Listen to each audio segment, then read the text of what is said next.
ব্যাপার ডার্লিং, এত চুপি চুপি ভেতরে ঢুকলে কেন? এটা তো তোমারই রুম, আর আমি তো তোমারই জীবন সাথী। এখনো দূরে দাঁড়িয়ে থাকবে? এসো না লক্ষ্মীটি, আমার পাশে এসে বসো। এসো না। দেখ, বেড়াতে যাবার প্রোগ্রাম বন্ধ কর। স্যার যদি জানতে পারেন আইন শৃঙ্খলা ভঙ্গ করেছিস, তাহলে কিন্তু বিপদ হবে। ও সব বিপদ টিপদ মানি না। কাল সকালে বেড়াতে যাবই যাব, কেউ ফেরাতে পারবে না। বলবি তো কোথায় যাবি তোরা? হ্যাঁ বলছি, টুরিস্ট হোস্টেলে 400 বিলে। ওখানে কি আছে ভাই? চিত্রনায়িকা শাবনূর এসেছে। শাবনূর? হ্যাঁ, শাবনূর এসেছে ছবির শুটিং করার জন্য।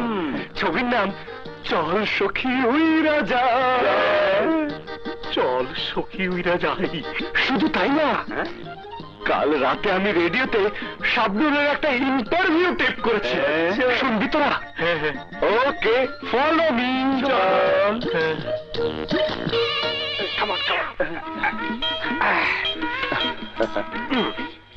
ম্যাডাম শাবনূর, বাংলাদেশ বেতারের পক্ষ থেকে এবং শ্রোতা সাধারণের পক্ষ থেকে আপনাকে জানাই লাল গোলাপ শুভেচ্ছা। আপনাকে ও শ্রোতাদেরকেও জানাই শুভেচ্ছা। ম্যাডাম, আপনাকে একটি ব্যক্তিগত প্রশ্ন। আপনি এখনো বিয়ে করেননি কেন?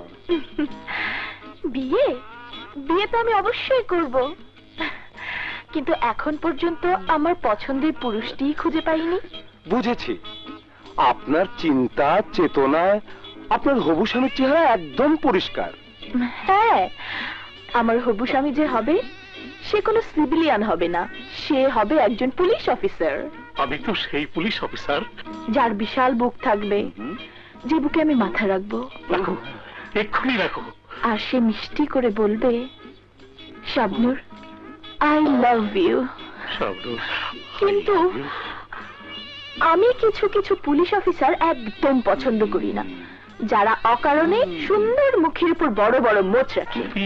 আমি তাদের হেট করি। হ্যাঁ, আমার স্বামীর মোচ থাকবে, তবে বড় নয়, ছোট ছোট।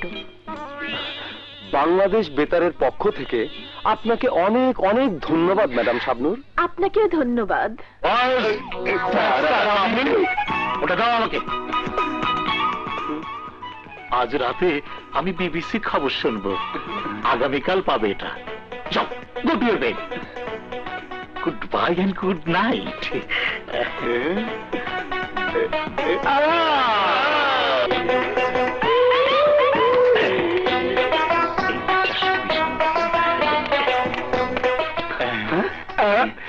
স্যার তো ঢুকে গেছে। সত্যি কি শাবনূর ম্যাডাম এসেছে? আরে ধ্যাৎ, শাবনূর না, বক্সার রকি এসেছে। আরে হ্যাঁ, ব্ল্যাক বেল্ট হোল্ডার রকি নতুন বিয়ে করে বউকে নিয়ে হানিমুন করতে এসেছে। এখন দেখবি ওই 420 নম্বর রুমে কমসে কম 420টা ঘুষি পড়বে।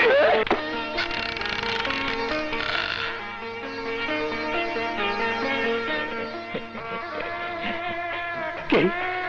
ও, এ তো আমি।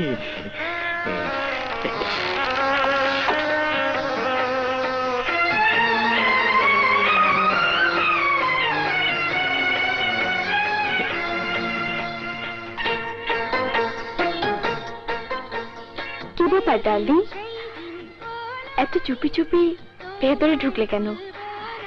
এটা তো তোমারই রুম, আর আমি তো তোমারই জীবন সাথী। এখনো দূরে দাঁড়িয়ে থাকবে? এসো না লক্ষ্মীটি, আমার পাশে এসে বসো। এসো না।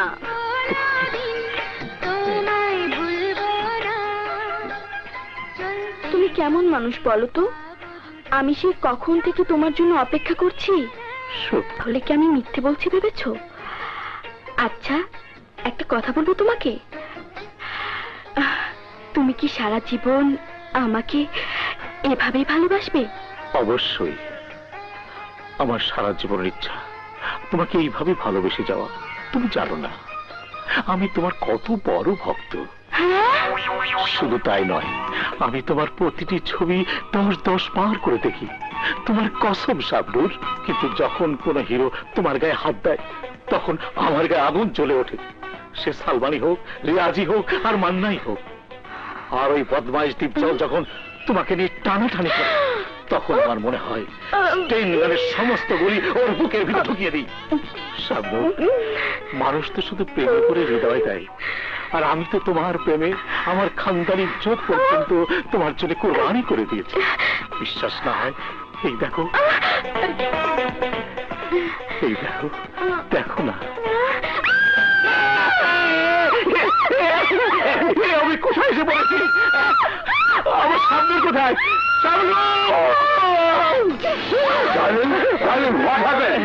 ওই যে ওই বদমাসটা আমার রুমে ঢুকেছে।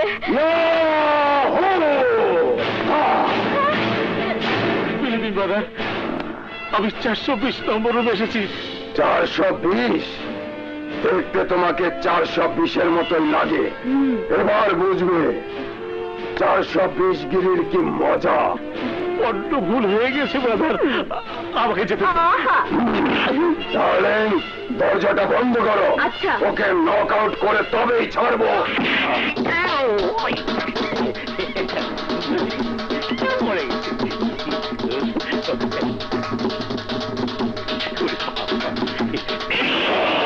ওরে বাবা, 1 মাস ওই হাত দিয়ে কোনো কাজ করতে পারবে না। না জানি বেচারা কিভাবে সহ্য করবে।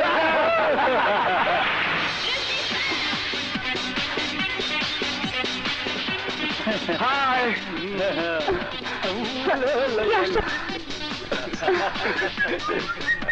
রাস্তা ছাড়ুন। কি অসভ্য।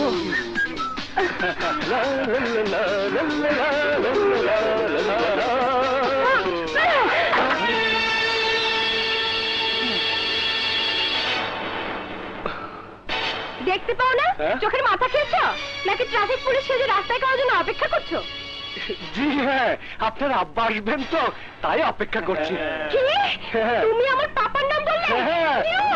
ওরে বাপ রে, আরাম করে মারুন, জোরে মারলে মরে যাব। হাত ছেড়ে দাও আমার। আমার মালগুলো তুলে দিন। ওসব তুলবে আমার জুতা। ঠিক আছে, তাহলে রাস্তার উপর দাঁড়িয়েই থাকুন, সবাই এসে দেখে যাক আপনার শাস্তি এখানে কিভাবে হচ্ছে। কি করছিস? চলে আয়। Hi handsome. হাত ছেড়ে দাও বলছি, নয়তো আমার পাপাকে বলে তোমাকে থানা হাজতে ঢুকিয়ে দেব। কোন থানার হাবিলদার আপনার পাপা? হাবিলদার নয়, কমিশনার, পুলিশ কমিশনার আমার পাপা। কমিশনার হোক আর মিনিস্টারই হোক, একবার যার হাত ধরেছি সহজে সে আর ছাড়েনি। কি বলিস দোস্ত? আচ্ছা, ওই গানটা যেন কি ছিল? একবার যার হাত ধরেছি সহজে সে আর ছাড়িনি। অতএব আপনাকে অবশ্যই অবশ্যই মালগুলো তুলে দিতে হবে, বুঝেছেন? জলদি তুলুন।